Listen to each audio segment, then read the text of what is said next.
এই মাঠের ইটগুলো দিয়ে আমি এরকম রাস্তা বানিয়ে নিয়েছি। আর এই যে ইটগুলো তো ঢিবি ঢিবি সব মাটি ফেলেছে, যাওয়াই যাচ্ছিল না। আমি এই ঢিবিগুলোকে কোদাল দিয়ে পরিষ্কার করে রাস্তা বানিয়ে দিয়েছি। এই যে আমাদের বাড়ি যাওয়ার জন্য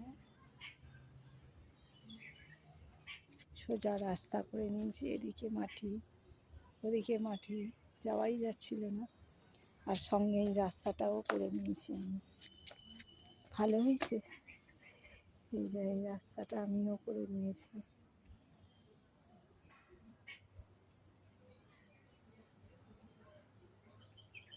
যেতেই পারছিলাম না উঁচু উঁচু, ওই বাড়িতে যাওয়ার জন্য রাস্তাটা করে নিয়েছি। মাটিগুলোকে কেটে কোদাল দিয়ে সরিয়ে আর রাস্তা